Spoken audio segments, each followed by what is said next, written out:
Assalamualaikum warahmatullahi wabarakatuh. Pernahkah kamu merasa hatimu makin jauh dari Allah, padahal kamu tidak merasa melakukan dosa besar? Pernahkah kamu bertanya dalam hati, kenapa iman terasa berat, ibadah terasa malas, dan doa seakan tidak menembus langit? Hati-hati, bisa jadi bukan karena kamu yang berubah, tetapi lingkungan di sekitarmu yang perlahan merusak hatimu. Rasulullah SAW pernah mengingatkan bahwa seseorang akan mengikuti agama dan kebiasaan teman dekatnya. Artinya, tanpa kita sadari, siapa yang sering kita temui, siapa yang sering kita dengarkan, dan dengan siapa kita tertawa, itulah yang sedang membentuk masa depan iman kita. Berkumpul dengan orang-orang yang suka bermaksiat seringkali terlihat biasa saja. Awalnya hanya menemani, lalu ikut mendengar. Setelah itu terbiasa, dan akhirnya ikut melakukan. Tanpa paksaan, tanpa ancaman. Namun efeknya sangat mematikan bagi hati. Yang lebih menakutkan, maksiat itu menular. Ia tidak selalu membuatmu langsung jatuh, tapi membuat dosa terasa ringan, membuat nasihat terasa berlebihan, dan membuat kebenaran terasa asing. Jika hari ini kamu masih merasa imanmu naik turun, rezekimu terasa sempit, hidupmu penuh kegelisahan, maka dengarkan baik-baik. Bisa jadi Allah sedang menegurmu lewat siapa yang kamu pilih sebagai teman. Mari kita bahas satu persatu.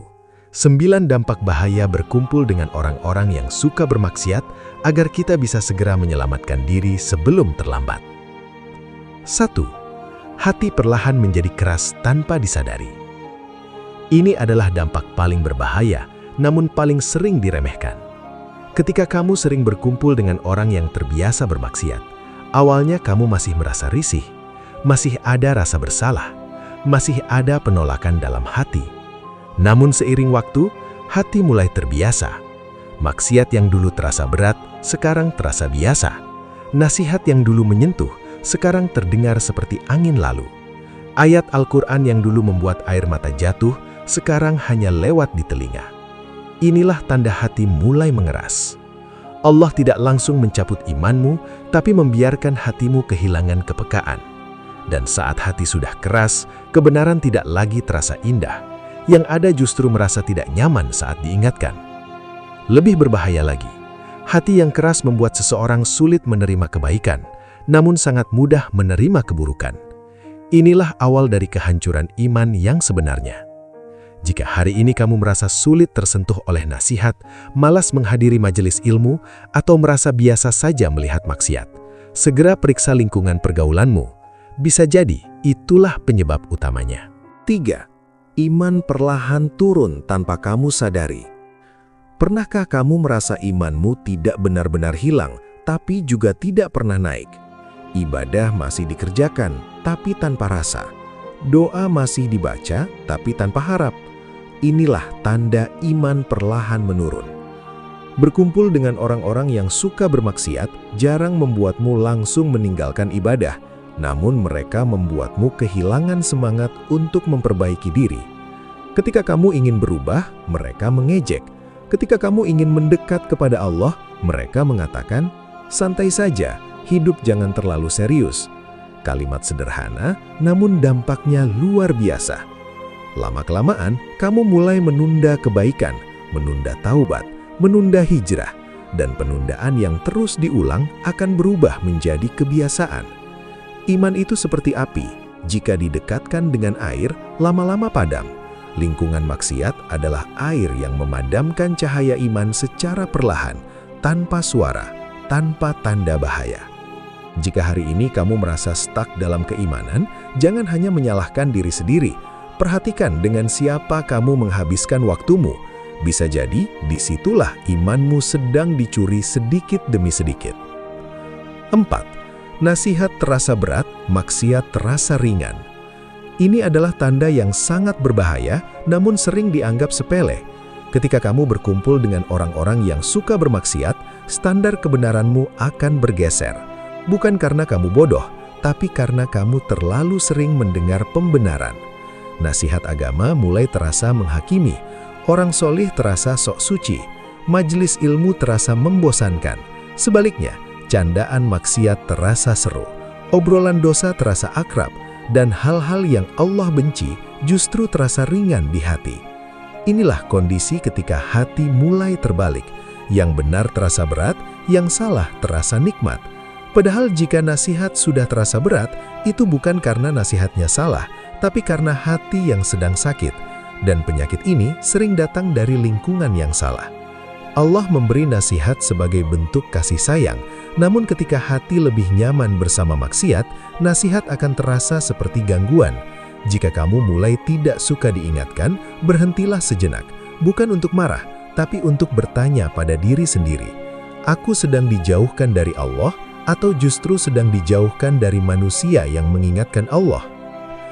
3. Mudah meremehkan dosa kecil hingga terjerumus dosa besar. Tidak ada orang yang langsung jatuh ke jurang yang dalam, semua dimulai dari langkah kecil. Berkumpul dengan orang-orang yang suka bermaksiat akan membuat dosa kecil terlihat tidak berbahaya. Cuma bercanda, cuma sekali, cuma ikut-ikutan. Namun justru dosa kecil yang diremehkan inilah pintu masuk kehancuran iman. Rasulullah SAW mengingatkan bahwa dosa kecil yang terus dilakukan akan menumpuk hingga akhirnya menghancurkan pelakunya. Dan lingkungan maksiat adalah tempat terbaik bagi dosa-dosa kecil untuk tumbuh subur. Hari ini kamu mentertawakan dosa kecil, besok kamu membelanya, lusa kamu melakukannya tanpa rasa bersalah. Hingga akhirnya dosa besar pun terasa biasa. Inilah strategi setan yang paling licik, bukan mengajak langsung ke dosa besar, tapi membiasakanmu berdamai dengan dosa kecil. Jika kamu ingin selamat, jangan ukur dosa dari ukurannya, tapi dari siapa yang kamu durhakai.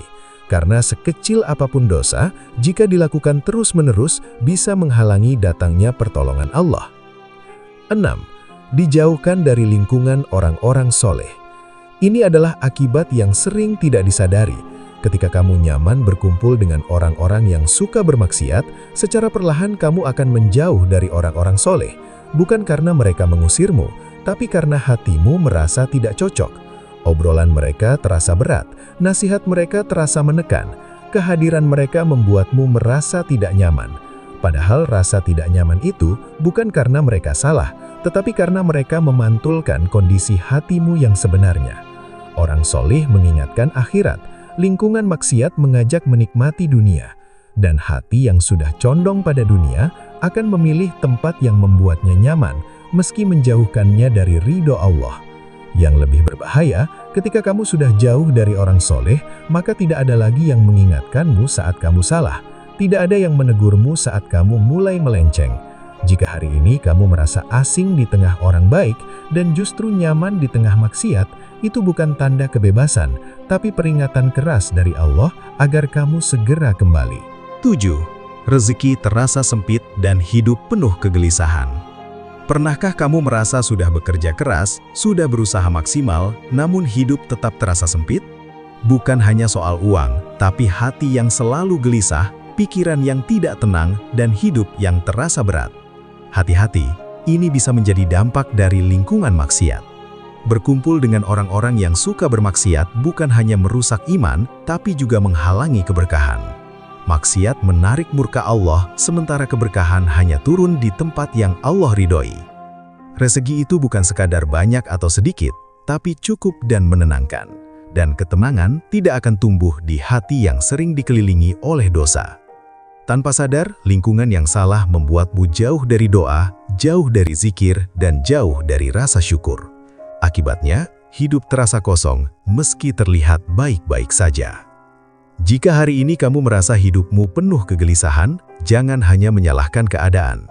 Perhatikan dengan siapa kamu sering duduk, tertawa, dan menghabiskan waktu. Bisa jadi di sanalah pintu keberkahanmu tertutup. 8. Sulit bertaubat karena dosa terus diulang. Banyak orang berkata, aku akan taubat nanti. Masalahnya bukan pada niat taubatnya, tapi lingkungannya tidak pernah berubah.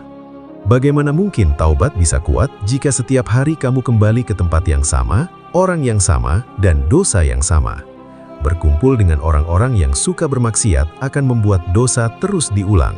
hingga akhirnya taubat terasa semakin berat. Bukan karena Allah tidak menerima, tapi karena hatimu selalu ditarik kembali ke jurang yang sama. Setiap kali kamu ingin berubah, lingkungan itu menarikmu lagi. Setiap kali kamu ingin mendekat kepada Allah, mereka mengingatkan pada kesenangan dunia. Lama-kelamaan kamu merasa putus asa, merasa taubatmu palsu, merasa Allah tidak lagi peduli. Padahal yang sebenarnya terjadi, kamu belum berani meninggalkan sumber dosamu. Taubat sejati bukan hanya meninggalkan dosa, tapi juga meninggalkan jalan menuju dosa. Dan itu dimulai dengan keberanian memilih lingkungan yang Allah ridhoi. 8. Berisiko dikumpulkan bersama mereka di akhirat. Ini adalah dampak yang paling mengerikan, namun paling jarang dipikirkan.